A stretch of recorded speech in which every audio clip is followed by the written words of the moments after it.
If you have insurance and you're trying to get health care and you find that the prices you spend on drugs have gone up, the prices of hospitals have gone up, the availability of hospitals has gone down, that's just part of the fallout from the so-called Affordable Care Act. But you know, after it fails, what do? They say, well, let's double down. We just didn't have enough government. We need more government.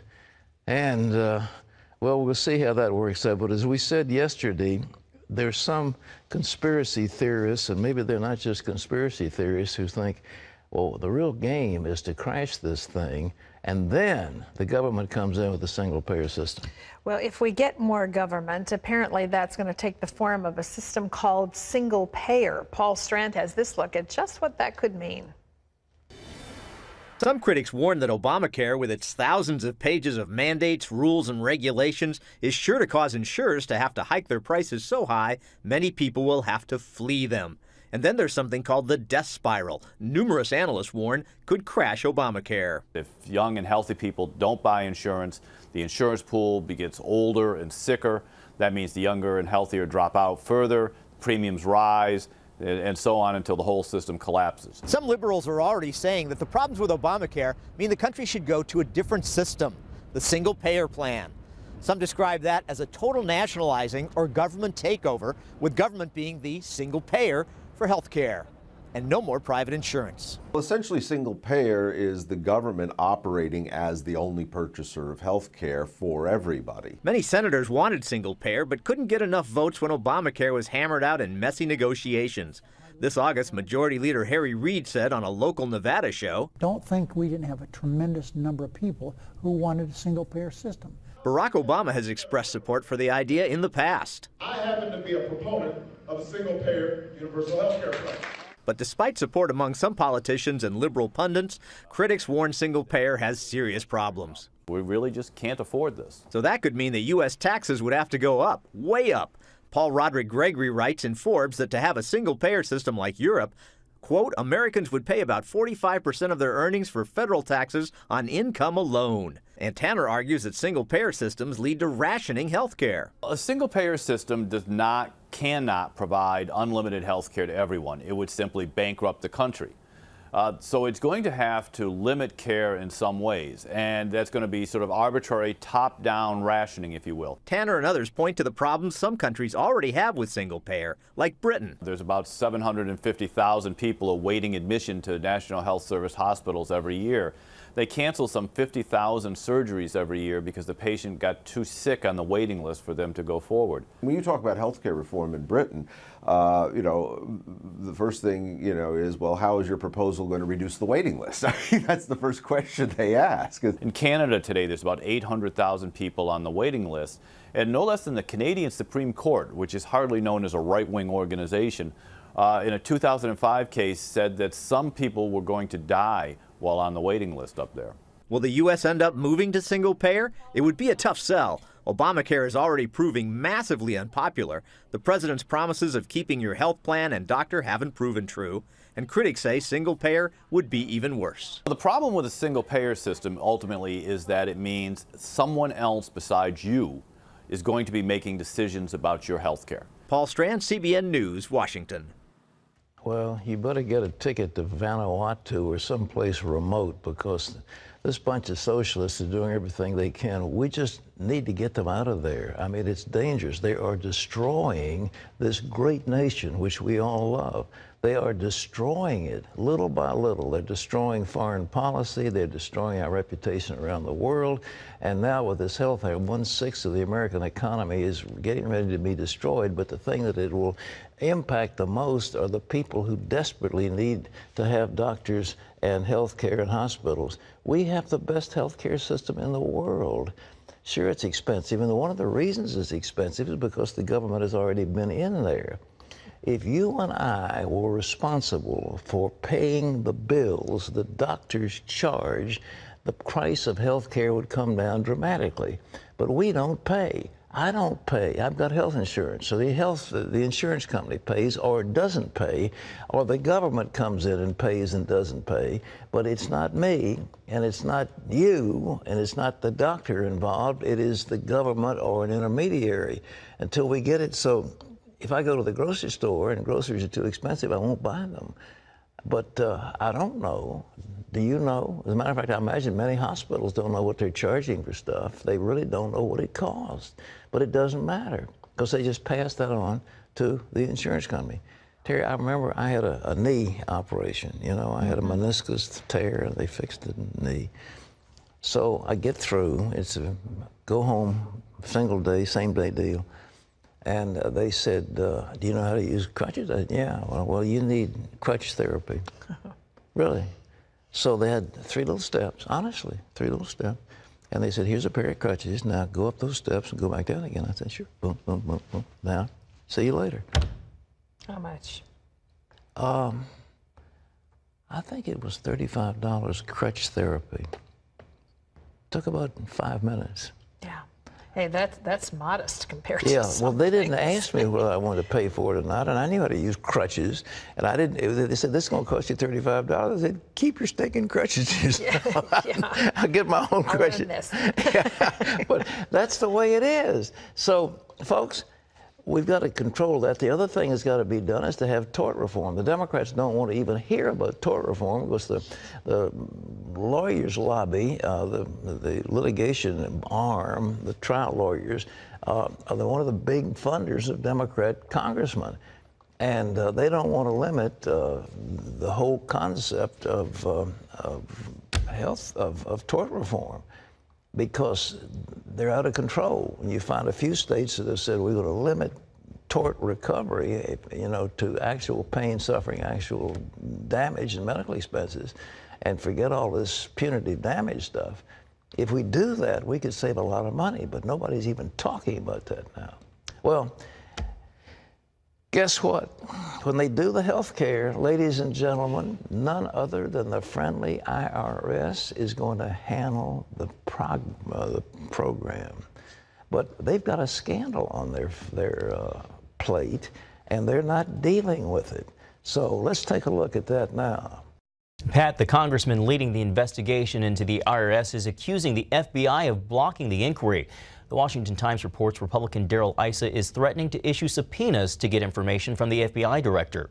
Issa is looking into the possible IRS targeting of Tea Party and other conservative groups holding up their tax-exempt status before recent elections. It's been 6 months since the investigation began, and the FBI still has yet to release any information, but it says the Bureau's investigation is continuing. Well, Cyber Monday was a big success for online retailers looking to snag a piece of the Christmas shopping pie, as millions of Americans visited e-commerce websites to take advantage of steep discounts and free shipping deals, all from the comfort of their homes. Charlene Israel has that story. It's the home stretch for holiday shopping. Consumers proved Monday that even after a busy shopping weekend, there was money left to spend. When the totals are all added up, Cyber Monday sales are expected to top the $2 billion mark for the first time, according to research firm ComScore. That's up 20% from last year. So Cyber Monday, we tend to see deeper discounts. Deeper discounts are anything 40% and above. If you see 40% and above, take it. It's a good deal. It's every store putting their best foot forward. This day is the single largest e-commerce day all year round. Amazon offered lightning deals every 10 minutes, including a Kindle Fire for $50 off. On Walmart.com, online shoppers could snag an iPad for $150 off. Then there was 50% off at Old Navy, 40% off at H&M, and the list goes on. I like a deal. Doesn't everybody? People are looking for good deals. You know, money's short and time is short, and for those that like to shop quick and easy, it's definitely beneficial. Online retailers that cater to smartphone users benefited the most. This year, mobile shopping accounted for 30% of all online sales. That's up 61% from last year. Cyber Monday also means big business for shipping companies. Last year, FedEx moved 20 million shipments after the busy online shopping day. This year, they expect to break that record. Today we're expecting to break our totals by more than 10% from last year, so we're expecting to ship 22 million packages today. It's record numbers for us, so we're very excited about the volume coming in. And more shipping means more jobs during the holiday season. Last year during the holiday season, FedEx hired 20,000 employees to come on board to help out for the holidays, and this year we're actually expecting a little bit more. So it's fantastic for the economy, it's creating jobs, so it's a win-win. Charlene Israel, CBN News. Well, if you missed any of the sales so far, you still have another chance. Stores from Target to Sears are turning Cyber Monday into Cyber Week and extending online deals. Pat, did you take advantage of any of those online deals? I'm afraid I missed them. I really don't need anything right now. If somebody's looking for deals, they're out there. But John, the thing that strikes me, and I think we ought to mark it, FedEx says we're going to ship 22 million packages, and they'll do it in 1 or 2 days. And the president is, crowing about the fact that when this website is up and running, they might be able to handle 800,000 accounts. I mean, it's ridiculous. Private enterprise can do it. Government can't. But FedEx, Amazon, they're leading the way, and it's extraordinary how well they do. John? Well, speaking of Amazon, Pat, Congress wants to weigh in before online businesses like Amazon start using drones to deliver orders to your home, because it would lead to other companies and individuals putting large numbers of drones in the air. Capitol Hill's concerns range from air safety to privacy. Some say they want to be sure business drones won't be used for surveillance on ordinary Americans. Congress has already asked the Federal Aviation Administration to come up with drone regulations by 2015. Amazon says it's waiting for those rules before it starts putting drones to use. The death toll from the super typhoon in the Philippines has now risen to nearly 5,700, and the situation in the rural areas has been especially severe due to damaged roads, toppled power lines, and debris that make it challenging to deliver critical supplies. But as George Thomas reports, CBN Disaster Relief is bringing aid to those who desperately need it. Teresa and her daughter have made this walk countless times past painful reminders of Typhoon Haiyan's wrath. The winds were so strong, I quickly took my daughter and we got under this bed, but suddenly the roof went flying. Her home was no match against the strongest storm to ever hit land anywhere in the world. We have lost everything, and I don't know what we will do now. A glimmer of hope arrived in her village for the first time as a partially shredded tent went up and hundreds of families, including Teresa, joined a line to receive help from CBN Disaster Relief. As you can see, the view, the house are totally devastated and they don't have enough food to eat. Volunteers handed out food, water, and other supplies. This is a lot. We have enough to last us for some time. While media attention has focused on the destruction in the provincial capital of Tacloban, the situation here in remote places like Alguera is particularly dire, as supplies and relief workers have been slowest to arrive. You are the first ones here. I know how difficult it is to get to our remote village, so thank you for coming. A sentiment expressed by many who thought no one else cared about their plight up here in the mountains. Are you happy? Yes. Yeah, why are you happy? Why? Because you came to bring us these food donations. Are you guys happy to get the food? Yes, we're very happy. Why are you happy? Because we're not starving anymore. Here in the remote parts of the devastated areas, the majority of the folks are coconut farmers. It is their livelihood. And as you can see, their livelihood has been destroyed. Teresa lives in a region that's a major coconut growing province. In one swell swoop, her husband's livelihood and that of tens of thousands of others is gone. Wow. This is what I worry about. How are we going to survive in the future? Helping the millions like Teresa who have lost their homes and livelihoods will be a monumental task, but getting critical aid will help prepare them for the long road ahead. George Thomas, CBN News, Alguera, Philippines. Great report, Pat. The devastation there is hard to comprehend, and they definitely will be needing our help for quite some time. It's a brilliant piece that George did. He is such an incredible reporter. I've been on with him overseas, and he's just so dedicated, and it's fun to be with him and to see what he does. But the devastation, he showed it. You get the heart of those people. They're wonderful. The Filipinos are wonderful people. We have been on the air in the Philippines for years and years and years and years, and we have so many friends there. And they are such generous, loving, giving people. And to see this kind of devastation just breaks your heart. But we're there to help them. We have a big presence in Manila. We have a medical team. We have others that are on the site. And these other agencies just aren't in touch as we are with the native situation. So we're there to help.